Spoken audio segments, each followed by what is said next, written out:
नमस्कार विद्यार्थी मित्रांनो, मी रुपाली देवरमनी। आज इयत्ता 9वी इतिहास या विषयाबद्दल आपल्याला चर्चा करायचं आहे। तर प्रकरण तिसरं आहे भारतापुढील अंतर्गत आव्हाने। या पाठाबद्दल आपण माहिती पाहणार आहोत। तर त्यामध्ये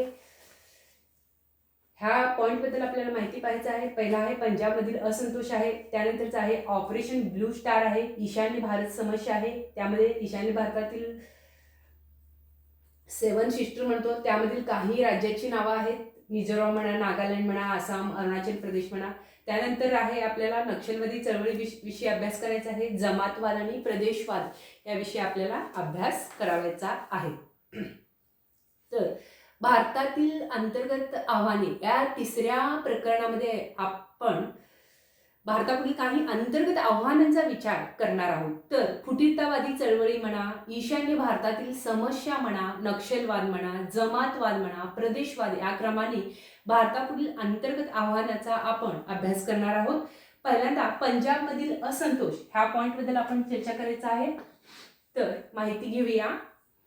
पंजाब राज्यात अकाली दल हा प्रमुख राजकीय पक्ष होता। म्हणजे 1973 मध्ये अकाली दलाने आनंदपूर साहिब ठराव मंजूर केला। त्यानंतर चंदीगड पंजाबला द्यावे, इतर राज्यातील पंजाबी भाषिक प्रांत पंजाबमध्ये समाविष्ट करावेत, सैन्यामधील पंजाबचे संख्या प्रमाण वाढवावे, पंजाब राज्यास अधिक स्वायत्तता द्यावी, अशा अनेक गोष्टीची मागणी या ठरावात होती।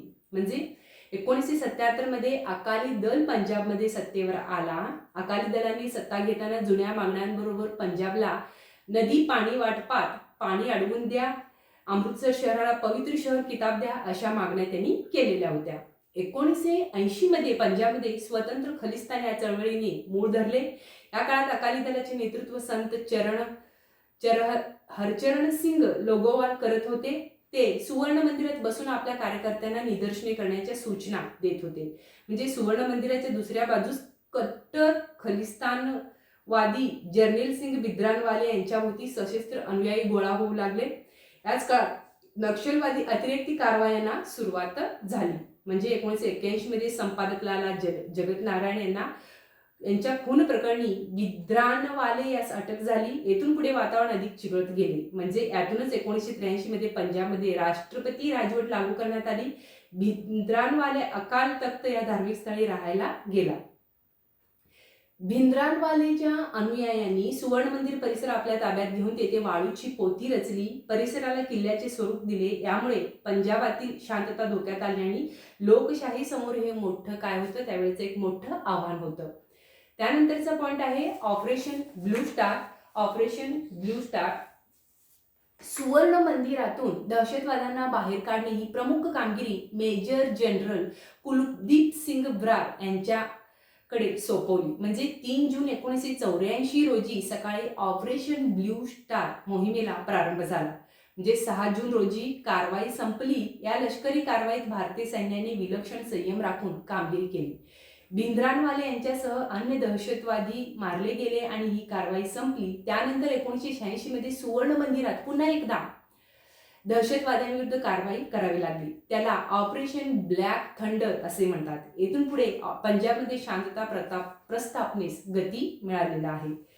ईशान्य भारत समस्या या मुद्द्याविषयी आपल्याला चर्चा करायचं आहे। ईशान्य भारत समस्या बघा, ईशान्य भारत म्हटले की आपल्या डोळ्यासमोर 8 राज्यांचा समूह येतो। म्हणजे आसाम, अरुणाचल प्रदेश, मणिपूर, मेघालय, मिझोराम, नागालँड, सिक्कीम आणि त्रिपुरा ही 8 राज्ये म्हणजे ईशान्य भारत होय।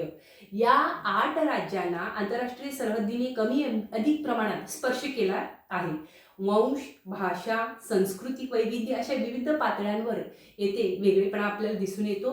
या भागातील जनजातींना भारताच्या मुख्य प्रवाहाशी जोडून घेण्याच्या कामी स्वतंत्र भारताचे पहिले प्रधानमंत्री पंडित नेहरू यांनी पुढाकार घेतलेला आहे। 1954 मध्ये त्यांनी नेफा नॉर्थ ईस्ट फ्रंटियर एजन्सी अर्थात पूर्वांचल असा भाग निर्माण केला। म्हणजे भारत चीन सीमेवरील प्रदेश आणि आसामच्या उत्तरेकडील जनजातीचा हा प्रदेश होय। या भागातील शेकडो जमातीचा विकास त्यांनी संस्कृती जपूनच साधण्याची भूमिका पंडित नेहरू यांनी घेतलेली आहे। संविधानाच्या 6व्या अनुसूचीमध्ये या भागाविषयी खास तरतुदी करण्यात आल्या आहेत। 1965 मध्ये या भागाची जबाबदारी परराष्ट्र मंत्रालयाकडे देण्यात आलेली आहे. ईशान्येकडील या प्रदेशांना मुख्य प्रवाहात सामील करून घेण्यासाठी 1971 मध्ये ईशान्य परिषद कायदा संमत करण्यात आला. या कायद्यानुसार ईशान्य परिषदेची कामे स्पष्ट करण्यात आली. आर्थिक व सामाजिक क्षेत्रामधील समान हिताच्या बाबी म्हणा, आंतरराज्य वाहतूक, वीज आणि पूर नियंत्रण इत्यादी संबंधी केंद्र सरकारला सल्ला देण्याचे काम या परिषदेचे होते. त्यानंतरच आहे मिझोरम. ईशान्य भारतातील जनजमातींना प्राचीन इतिहास आहे. म्हणजे भारत स्वतंत्र झाल्यावर सरकारने मिजोबहुल लुशाई टेकड्यांच्या भागातील जिल्ह्यांना प्रशासकीय स्वायत्तता दिली. केंद्र सरकारने 1954 मध्ये भाषा व प्रांतरचना आयोग नेमल्यावर तेथील जनतेच्या अपेक्षा वाढल्या. म्हणजे मिझोच्या नेत्यांनी स्वायत्त मिझो प्रांताची मागणी करण्यास सुरुवात केली. 1959 मध्ये मिझोराम प्रदेशात तीव्र दुष्काळ पडला. या दुष्काळाच्या काळात मिझो नेते लालडेंगा यांनी सामान्य जनतेसाठी कार्य केलेले आहे.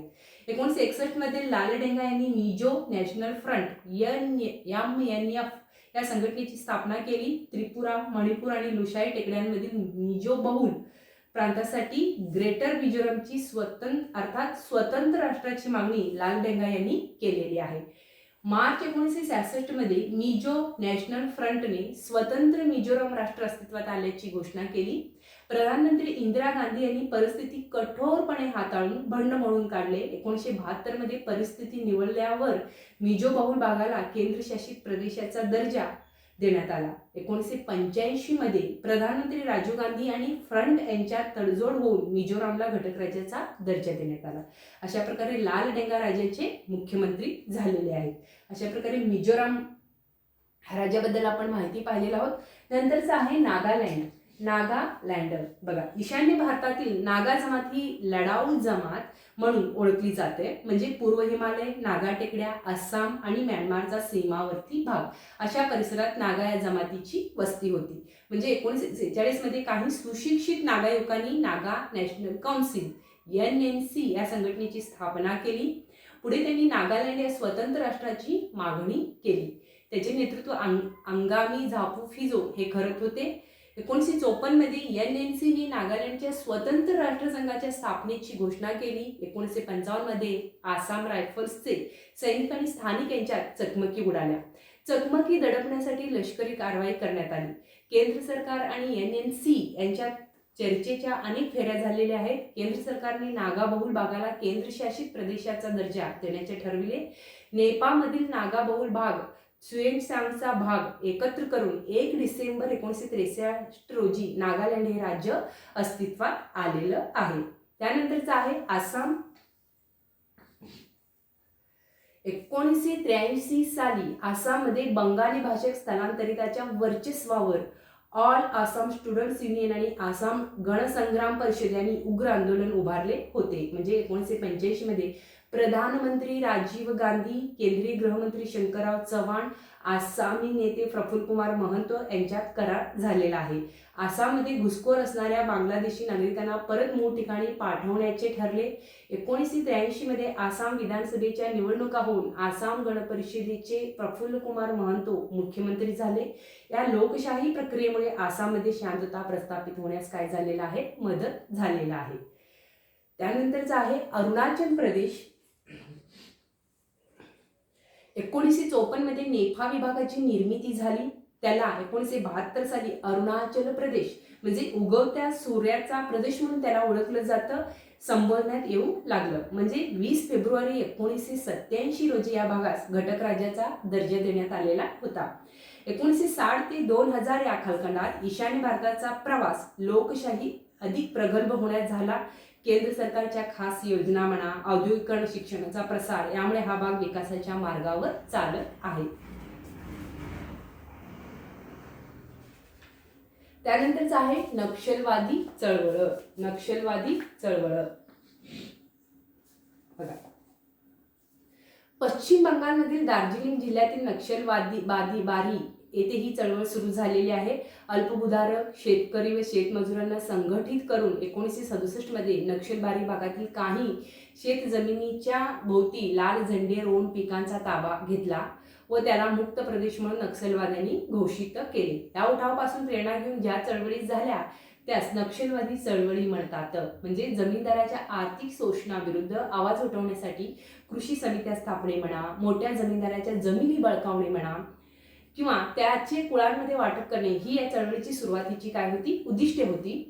पुढे ही चळवळ आपल्या उद्दिष्टांपासून दूर गेली. शासनाचे कोणतेही उपक्रम किंवा कल्याणकारी योजना जनतेपर्यंत पोहोचू न देणे यासाठी नक्षलवादी चळवळीने दहशतवादाचा आश्रय घेतला. म्हणजे लोकशाही व्यवस्था अमान्य करून समांतर व्यवस्था निर्माण करण्याचा प्रयत्न नक्षलवादी करू लागले. यातूनच नक्षलवाद हा देशाचा अंतर्गत सुरक्षेपुढील आव्हान ठरू लागला. म्हणजे नक्षलवादी चळवळीची सुरुवातीचे प्रमुख केंद्र काय होते, पश्चिम बंगाल हे होते. पुढे ती चळवळ आंध्र प्रदेशातील पूर्व गोदावरी, विशाखापट्टणमचा काही भाग, तेलंगणातील करीमनगर, आदिलाबाद, छत्तीसगडामधील बस्तर, नांदगाव, सुकमा, महाराष्ट्रातील गडचिरोली, भंडारा, चंद्रपूरमधील काही भाग, मध्य प्रदेशातील बालाघाट, मंडला, ओडिशातील कोरापुट येथे ते पसरलेलं होतं. म्हणजे आपला प्रभाव कायम राहावा म्हणून सशस्त्र अशी people's liberation guerrilla army PLGA या संघटनेची स्थापना झालेली आहे. हा संघर्ष अद्यापही चालू आहे. अशा प्रकारे नक्षलवादी चळवळीविषयी आपण माहिती पाहिलेला आहोत. पुढचा आहे जमातवाद. बघा, जमातवाद हे आपल्या देशाच्या ऐक्यापुढील एक गंभीर आव्हान आहे. संकुचित धार्मिक अभिमानातून जमातवाद निर्माण होतो. ब्रिटिशांनी आपल्या देशात जमातवादाचे बीज पेरले. आपल्या देशात विविध धर्माचे लोक शतकानुशतकापासून गुण्यागोविंदाने राहत आलेले आहेत. म्हणजे एखाद्या समाजात भिन्न भिन्न धर्माचे लोकांचे वास्तव्य असणे व त्यांनी आपापल्या धर्माचा योग्य तो अभिमान बाळगणे यात वावगे काहीच नाही. म्हणजे पण जेव्हा या धर्माचा अभिमानाचा अतिरेक होतो तेव्हा त्याचे रूपांतर दुराभिमानात झाल्या वाचून राहत नाही. प्रत्येकाला मग आपलाच धर्म श्रेष्ठ आणि बाकीचे सर्व तुच्छ वाटतात. यातून धर्मांधता येते. अशा प्रकारे धर्मांधता हा जमातवादाचा पाया आहे. धर्मांधतेमुळे व्यापक राष्ट्रहिताचा विसर पडतो. भिन्न धर्मीयांचा एकमेकांवरचा विश्वास उडतो. परस्परांविषयी त्यांना संशय वाटू लागतो. परधर्मीय देशबांधवांना शत्रू लेखले जाते. एकमेकांच्या सणासुदीच्या प्रसंगी एकत्र येणेही कमी होऊ लागते. म्हणजे नागरिक म्हणून सर्वांनी रास्त मागण्यांसाठी व हक्कांसाठी संघटित होणेही अशक्य होऊन बसते. म्हणजे धर्मांधतेमुळे भोवतालच्या घटनांकडे माणसांकडे बघण्याची दृष्टीच कलुषित होऊ जाते. अशा प्रकारे काही लोक आर्थिक व सामाजिक प्रश्नांचा विचारही आपापल्या धर्माच्या चौकटीतूनच करू लागतात. आपण विशिष्ट धर्माचे असल्यामुळे राजकारणात प्रभावशून्य होत आहोत असे सर्वच धर्मातील काही व्यक्तींना वाटते. आपल्यावर सतत अन्याय होतो अशी त्याची समजूत होते. आपल्या समाजाबाबत सरकार पक्षपातच करत आहे अशी भावना त्यांच्यामध्ये बळावते. अशा अवस्थेत ते आपल्या धर्माविषयी, धर्म बांधवाविषयी हळवे बनतात. आपल्या धर्माच्या लोकांबाबत कोण काही बोलले किंवा धार्मिक प्रतीकाचा कळत न कळत कोणीतरी अपमान केला तर यातूनच काय होतात, दंगली वगैरे पेटतात. मग शेकडो निरपराध जीव मारले जातात. कोट्यावधी रुपयांचा म्हणजे सार्वजनिक मालमत्तेचं काय होतं, यावेळेला नुकसान होतं. सार्वजनिक शांतता सुद्धा नष्ट होते. दंगलीतील कटू आठवणीमुळे माणसाची मनं काय होतात, दुरावतात आणि एकमेकांबद्दलच्या विश्वासाला तडा जातो. अशा प्रकारे माणसातील विश्वास हाच सहजीवनाचा आधार असतो. तो तुटला की समाज ऐक्यास तडा जातो. सामाजिक ऐक्याशिवाय राष्ट्रीय ऐक्य कसे साधणार? म्हणूनच आपणा सर्वांनी या धार्मिक जमातवादाचा सर्व शक्तीनिशी मुकाबला करणे आवश्यक आहे. म्हणजे त्यासाठी भिन्न धर्मीय लोकात आपण मिसळले पाहिजे. परस्पराच्या सण उत्सवात सहभागी झाले पाहिजे. एकमेकांच्या चांगल्या चालीरीती सद्विचार आपण स्वीकारले पाहिजेत. आपल्या सामाजिक व आर्थिक प्रश्नाकडे आपणास तर्कशुद्ध पद्धतीने पाहता आले पाहिजे. या प्रश्नाची धर्माशी गल्लत करता कामा नये. म्हणजे धार्मिक सलोखा का बिघडतो, त्याला आर्थिक, राजकीय, ऐतिहासिक अशी कोणती कारणे आहेत, अशा प्रश्नाचा आपण शोध घेतला पाहिजे. म्हणजे जमातवाद नष्ट करून राष्ट्रीय ऐक्यास बळकटी आणण्याचा हा एक मार्ग आहे. अशा प्रकारे जमातवादाविषयी आपण माहिती पाहिलो. त्यानंतरचा आणि शेवटचा महत्त्वपूर्ण मुद्दा आहे प्रदेशवाद. बघा, प्रदेशवाद म्हणजे आपल्या प्रदेशाविषयी अवाजवी अभिमान बाळगणे होय. म्हणजे उदाहरण म्हणजे मी बंगाली आहे, मी मराठी आहे अशी आपली ओळख सांगणे. वेगळेपण, मी बंगाली, मी मराठी म्हणून इतर प्रांतीयांपेक्षा श्रेष्ठ आहोत अशी भावना निर्माण होणे व हा अवाजवी प्रांताभिमान झालेला दिसून येतो. मग आपल्या प्रदेशाविषयी वाटणाऱ्या आत्मीयतेला अशा अवाजवी प्रांताभिमानामुळे विकृत स्वरूप प्राप्त होते. आपल्या प्रांतावर आपले प्रेम असणे स्वाभाविक आहे, पण त्याचे विकृतीकरण नसावे. विकासातील असमतोलामुळे प्रदेशवादाला खतपाणी मिळते. स्वातंत्र्यानंतर देशाचा आर्थिक विकास साधताना सुरुवातीला काही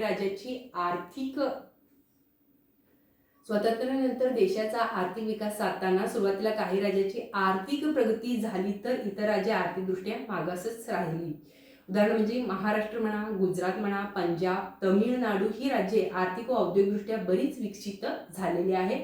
तर ओडिसा, बिहार, आसाम सारखी राज्ये आर्थिक तसेच औद्योगिकदृष्ट्या अप्रगत राहिलेली आहेत. आर्थिक विकास व सुधारणा हा प्रगतीचा पाया असल्याने ज्या राज्यात आर्थिक विकास होतो ती राज्ये शिक्षण, आरोग्य, संस्कृती या अन्य क्षेत्रात ही प्रगती साधू शकतात. ज्या राज्यात असा विकास झालेला नसतो ती राज्ये मात्र शैक्षणिक तसेच नागरी सुविधांच्या बाबतीत खूपच मागे राहतात. प्रगत राज्यातील लोकांच्या उपलब्ध होणाऱ्या विकासाच्या संधी अशा राज्यांना मिळत नाहीत. शैक्षणिक मागासलेपणा म्हणा, बेरोजगारी, दारिद्र्य अशा प्रश्नांनी ते गांजलेले असतात. आपली फसवणूक होत आहे, कुठेतरी आपल्या विकासाच्या लाभांपासून आपल्याला दूर ठेवले जात आहे अशी भावना त्यांच्या मनात बळावते. यातूनच मग राज्यातील सलोखा नष्ट होतो. हा सलोखा नष्ट झाला तर त्याचा विपरीत परिणाम कशावर होणार आहे? राष्ट्रीय ऐक्यावर होणार होता. त्यासाठी हा सलोखा ज्यामुळे नष्ट होतो त्या आर्थिक असमतोलाचा प्रश्न आपण तातडीने सोडवायला हवा. आपले सरकार त्या दृष्टीने काय असायला पाहिजे? प्रयत्नशील असायला हवे. मग प्रदेशवाद हा प्रगत व अप्रगत या दोन्ही प्रकारच्या राज्यांना झपाटू शकतो. म्हणजे आपण प्रगत आहोत कारण आपल्या प्रदेशाचा इतिहास म्हणा, संस्कृती हीच मुळात श्रेष्ठ आहे. मग अशा श्रेष्ठत्वाचा गंड विकसित राज्याच्या लोकांमध्ये निर्माण होतो व मग ते अविकसित राज्यातील लोकांना काय करू शकतात? कमी लेखू शकतात. आपल्या विकासाच्या लाभात त्यांना वाटेकरी करून घेण्यास त्याची काय असते? तयारी नसते. म्हणजे आपल्या विकासाच्या लाभात अविकसित देशातील लोकांचा किंवा अविकसित देशांचा वाटेकरी करून घेण्यात त्यांची तयारी नसते. याउलट मागास भागातील लोकांना आपली संघटित शक्ती उभी करण्यासाठी प्रादेशिक अस्मिता जागवावी लागते. त्यासाठी ते स्थानिक परंपरा म्हणा, संस्कृतीचा अनाठायी गौरव करून स्वतःचे वेगळेपण ते सिद्ध करण्याचा प्रयत्न करतात. यातून प्रदेशवाद काय होतो? बळावतो, म्हणजे वाढत जातो. त्यामुळे राष्ट्रीय ऐक्यास काय होतं? बाधा निर्माण होते. विकासातील असमतोल कमी करून अनिष्ट प्रदेशवाद म्हणा निकालात काढला जाऊ शकतो. म्हणजे आपल्या देशातील विकासातील असमतोल कमी होतो आणि अनिष्ट प्रदेशवाद निकालात काढला जाऊ शकतो. भारतापुढील काही मोजक्या अंतर्गत आव्हानाचा आपण या पाठामध्ये अभ्यास केलेला होतो.